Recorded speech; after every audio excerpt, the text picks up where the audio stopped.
कदूरत बुग़्द हसद सब तबाही है। कदूरत बुग़्द हसद सब तबाही है, अपनों को पालेने वाला सही सिमत का राही है। माना आए मिलकर दिल साफ करें, माजी की तलखियों को मुआफ करें। ये मोहब्बत, इज्जत और तवज्जो की बेहद ज़रूरत पड़ा करती है। अगर एक पौधा लगाने के बाद उसकी देखभाल न की जाए, पानी न दिया जाए तो वो सूख जाता है। बिल्कुल इसी तरह अगर रिश्तों को वक्त, एहसास और खुलूस न दिया जाए तो वो भी कमज़ोर पड़ जाते हैं। और किसी शायर ने बहुत खूबसूरत बात कही है कि रिश्तों को कायम रखने के लिए मुलाकात ज़रूरी होती है, क्योंकि अगर दरख्त लगाने के बाद पानी न दिया जाए तो दरख्त और पौधे भी सूख जाते हैं। लेकिन बाज़ औक़ात ज़िंदगी की मसरूफियात, गलत फहमियाँ या अना की दीवारें ताल्लुकात में दरार डाल देती हैं, रिश्तों को ख़राब कर देती हैं। ऐसे में सवाल ये पैदा होता है कि हम ताल्लुकात को दोबारा कैसे बहाल करें, कौन पहल करे, कैसे गुफ्तगू की जाए और सबसे अहम बात, कैसे दिलों में मोहब्बत को फिर से जिंदा किया जाए। कुरान करीम में अल्लाह रब्बुल आलमीन फरमाता है, अला तुहिब्बूना यग़फ़िरल्लाहु लकुम, क्या तुम पसंद नहीं करते कि अल्लाह तुम्हें मुआफ़ कर दे। और अल्लाह के रसूल सल्लल्लाहु अलैहि वसल्लम ने एक खूबसूरत उसूल बयान फरमाया है। सुनन अबू दाऊद में इस हदीस को इमाम अबू दाऊद ने नकल किया है। अल्लाह के रसूल सल्लल्लाहु अलैहि वसल्लम फरमाते हैं कि मैं उस शख्स के लिए जन्नत के निचले दर्जे में एक घर का ज़ामिन हूँ जो बहस व तकरार को छोड़ दे, चाहे वो हक पर ही क्यों ना हो। और मैं जन्नत के दरमियानी दर्जे में घर का ज़ामिन हूँ उस शख्स के लिए जो झूठ को छोड़ दे, चाहे वो मज़ाह में ही करता हो। और मैं जन्नत के आला दर्जे में घर का ज़ामिन हूँ उस शख्स के लिए जो अपने अखलाक को अच्छा बनाए।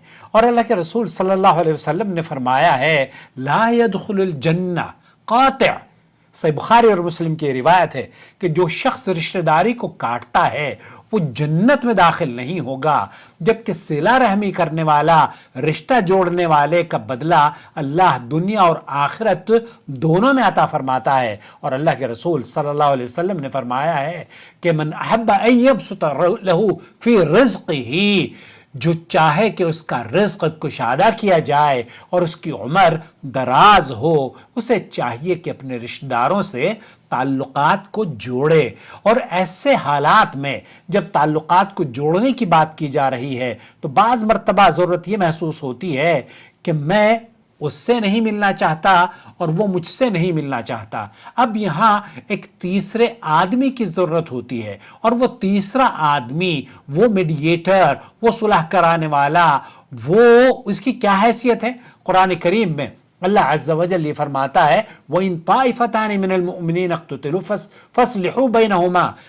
इस और अल्लाह के रसूल सल्लल्लाहु अलैहि वसल्लम ने फरमाया कि वो शख्स झूठा नहीं जो लोगों के दरमियान सुलह कराने के लिए अच्छी बात कहे या भलाई की बात पहुंचाए। बाज़ औक़ात ये जो मीडिएटर होता है ना, ये सालिस जिसको बोलते हैं कि ये बिचौलिया है, ये बाज़ औक़ात ताल्लुकात बहाल करने के लिए कुछ दानाई पर मबनी बातें अपने ऊपर भी ले लेता है। उसकी दानिश्वरी ये होती है कि उसका मकसद, उसका ऑब्जेक्टिव ताल्लुकात को बहाल कराना होता है, और वो ऐसे हालात में अपने ऊपर भी बहुत सारी बातें ले लेता है ताकि फरीक़ैन को इज़्ज़त के साथ करीब ला सके। ये एक अजीम नेकी है और अल्लाह के यहाँ बहुत बड़ा अजर रखती है।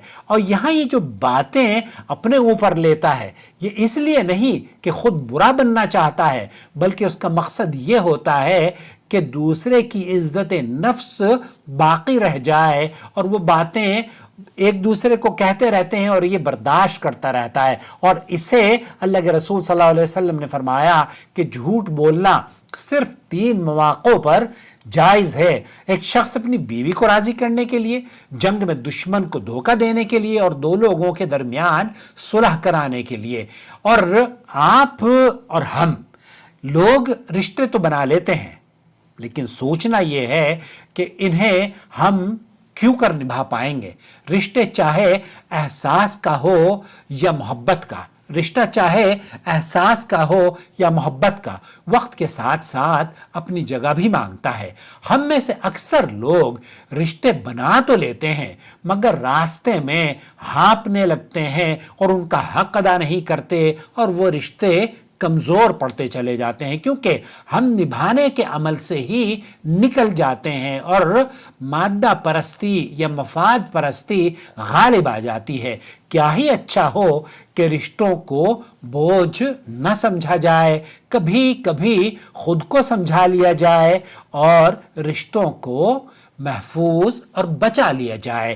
میرا پیغام محبت ہے، میرا پیغام محبت ہے. جو توڑے اس کو جوڑیں، جو چھوڑے اس کو جانے نہ دیں، جو روٹھے اسے منا لیں. دیر نہ کریں، رشتوں کو سنواریں. کدورت، بغض، حسد سب تباہی ہے. اپنوں کو پالینے والا صحیح سمت کا راہی ہے. آئیں مل کر دل صاف کریں.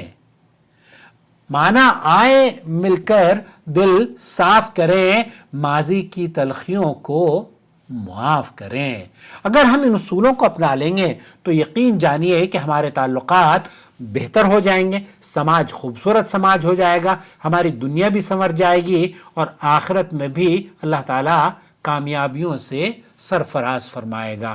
یہ پیغام مجھے کسی نے بھیجا کہ اس ٹاپک پر آپ بات کریں، کیونکہ ایک ویڈیو ہے ڈاکٹر صاحب کی، اس کو دیکھنے کے بعد 2 بھائیوں میں، 2 بہن بھائیوں میں، 2 رشتہ داروں میں اس شخص نے صرف ویڈیو دیکھ کر میڈیٹر بن کر صلح کرا دی. کیا آپ بھی اس میں پہل کریں گے؟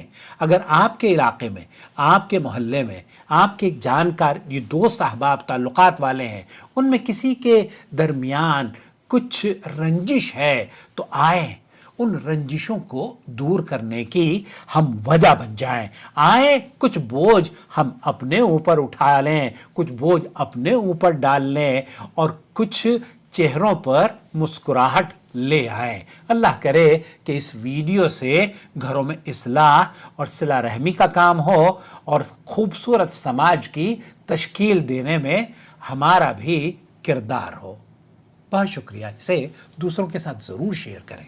ایک شخص بھی اگر اس ویڈیو کو دیکھنے کے بعد نصیحت پا لیتا ہے، معاف درگزر کر دیتا ہے، رشتوں کی قدر کر دیتا ہے، یا اسے بقول شاعر پانی دینا شروع کر دیتا ہے، یقین جانیے وہ میرے اور آپ کے لیے سنہری ہونٹوں اونٹ سے زیادہ قیمتی ہوگا. اور اس شخص کے لیے، اس عزیز کے لیے جس نے اس ٹاپک کو مجھے بھیجا اور اس قیمتی نصیحت کو بنانے کے لیے مجھے انکرج کیا، اللہ اسے جزائے خیر عطا فرمائے. والسلام علیکم ورحمۃ اللہ وبرکاتہ.